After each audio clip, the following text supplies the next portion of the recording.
Hello, everyone. Thank you for tuning in today. Vincent Briatore. It has been a long time since I have gotten back to doing regular posting of videos. And now that all of the fanfare with the holidays has gone by, I've been doing a lot of thinking about the future of the channel, my future, and everything. And I've decided to be a little bit more diligent in posting. And here's my thoughts here, and we'll see if this will kind of work out. My thoughts is actually to try to touch on maybe 4 or 5 different subjects from cryptocurrency to current events that have happened in the past day or so, like cryptocurrency news, this different things, so thoughts, trades, whatever I'm going to go through, and then even some variety, whatever's going on in my life, and I'll do like a an hour to hour 15-minute podcast style session where I kind of talk about all those things, right?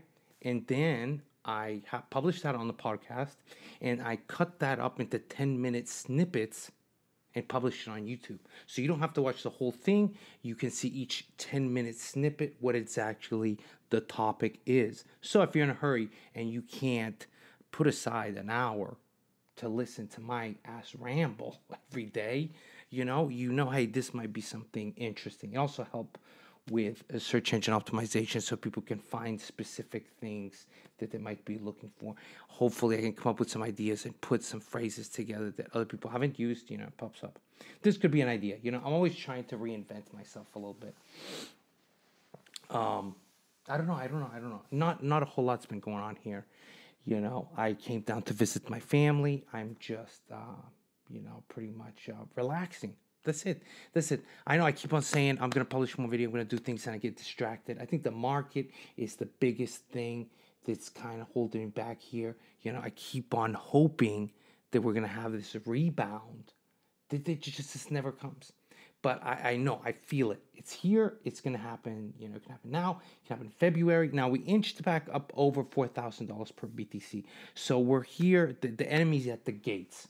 Right? So I'm pretty excited about that. That's why I'm going to start trying to rally up a little bit more enthusiasm, really for myself. I know a lot of times I talk about money, I talk about investment, I talk about things that I'm doing, and I hope sometimes it doesn't come across as not genuine, like bragging or something, because it's really not. It's actually things that I talk to keep myself accountable and to inspire myself. Because a lot of times if I say I'm going to do something on camera, suddenly I've spoken it to reality. Like, I feel like I'm a little bit more accountable because you whisper to yourself something. You're like, hey, you know what? I'm going to try to make 10 million this year or something. It doesn't mean anything. And if you say it on camera, suddenly, tons of people are going to remember that. I know it's silly, but it's just like the mistakes. Every time I mess up and I make a mistake, I talk about it on camera. And it's almost preachy. And it sounds, like this guy's so wise. But it's not really that I'm wise. I'm literally telling you the mistakes as I make them and try to learn from them so that, maybe it can help you too. Because sometimes you have to re-ingrain it into yourself, right? You got to re-remind yourself, look at this shit that happened. I don't know, man. It's a lot of strange things happening lately. I'm thinking about trying to get a little bit better shape. I've been trying to eat a little healthier. Maybe I need to go to the gym. Usually, I always work out. I've worked out ever since I was like 13. I have usually good genes. Like, if I start working out, I get pretty big. But, I know I want to go back and start doing this. It's just about kind of getting motivated and taking the first step to doing it. And I don't know. And is lifting weights really, I got an argument earlier, if lifting weights was really the healthiest exercise for you. And I threw out that 80-20, when you make up a statistic, so instead of making it up, you just say 80-20. I guess like 80% of people that are in a gym exercising are not actually healthy by definition. I says, what do you mean? I'm like, because, they're taking all kind of weird supplements, hormones, and they're not doing any type of aerobic exercise. They're not eating clean.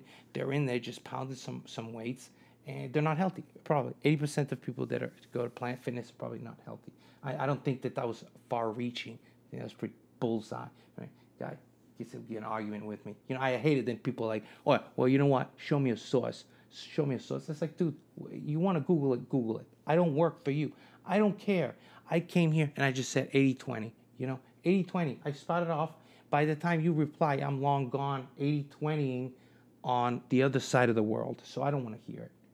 I don't know. Maybe cross fitness was another thing we talked about. Maybe that's a little healthier. It seems that people are a little healthier in the cross fitness classes. Although I've read tons of articles that are always bashing cross fitness because it's very injury prone. I think that people are more in shape to do cross fitness because it's more expensive. I think the classes are more labor intensive. They require more supervision, meal planning, and people tend to be a little bit more dedicated to it, which could be a good thing and a bad thing because of the injuries. I don't know. I know that a couple hours a week of strength training does have benefits in reducing, heart disease, whatever, and some light aerobic exercise too. But this is really the basics. I don't know. I think if I'm gonna try to do something because I think it's gonna marginally increase some sort of health, I'm not gonna do it. It has to be because I know I'm gonna get some sort of physical result that I'm gonna feel better about myself when I go and I'm like, hey, look who's looking good today. And that's why I'm gonna go. And it usually works. So, that's kind of the focus. It kind of, you notice it always goes hand in hand, things. Once you start closing deals, you start doing good business, you start going to the gym, it all comes at once. And that's how I'm kind of getting at this point, but I don't want to overdo it. So I don't want to overdo it and be like, okay, you know what? I'll start closing deals, going to the gym, doing this, because I don't want to change too much of my schedule, then overload yourself, then you're not used to it.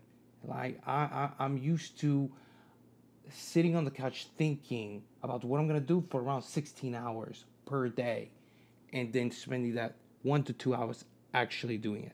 Then a great deal of time is spent ordering food through delivery services, navigating Netflix, Hulu, rewatching Game of Thrones.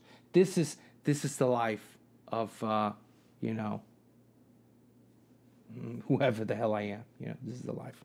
It's not really that great right now. Things are not really great right now, but I feel good because I know that I have the power to change things, and I'm setting new goals. I remember, that this time last year I was just so positive. I was, getting close to like having $10 million. So I was like thinking that 2019, was 2019 like this year or 2018? I was like, maybe I could even 10x again and get to $100 million. And this is what I was spouting off. And now I look back and I'm like, what a complete idiot I was. I wish I didn't say that because it sounded so stupid, because now I'm struggling to hang on to 1 million at this point because, we've gone down 90% from that all-time high. It's just, things have gotten a little rough. And I'm really grateful, though, that I made some good moves real estate-wise, and I own my home, and I have that peace of mind. You have your income from YouTube and other things, and I don't have to worry. You don't have to worry. And sometimes you got to stop and be content with that, right? Because if not, it's always the next step. Speaking of next steps, I already got my next plan. I'm going to try to make, a good little 2-3 million this year. Stir up some business, try to increase my reach with my YouTube videos. And this is kind of like my pleasure. My guilty pleasure is doing the videos. And I'm really going to try. Like, if you're going to do it, you might as well do it to try to do it well. And so I'm really going to focus on improving, which I know you guys are looking at this disaster. How are you going to improve? I don't know. We're trying to make it funnier. Maybe I'll wear a clown nose. I don't know what we'll do. More interactivity. Walk around places. We'll figure something out and try that format of doing like one long recording, divvy it up into 6, splat it over there. I don't know. We'll see what's going on. Maybe I could use, if I had a more exciting life, videos would be really exciting, right? Like if I was one of those guys who rented private jets and then went like on the fighter jets. So you rent a fighter jet to take you around. But I'm terrified, I don't like bungee jumping and stuff like that. I don't like skydiving. I don't like roller coaster. Roller coaster is the worst. I prefer skydiving to roller coaster. I hate feeling chained down to something that's shooting up and down all over the place. So I see these jet fighters. I'm like, no, But it sucks because that would be a really cool video, right? You're in a jet fighter pilot. You're doing all kind of crazy stuff. You're traveling abroad. But But, maybe that's what everybody's doing. Maybe I'm more relatable, right? Because you're stuck here, and I'm stuck here with you. You right? Okay, well, I don't know.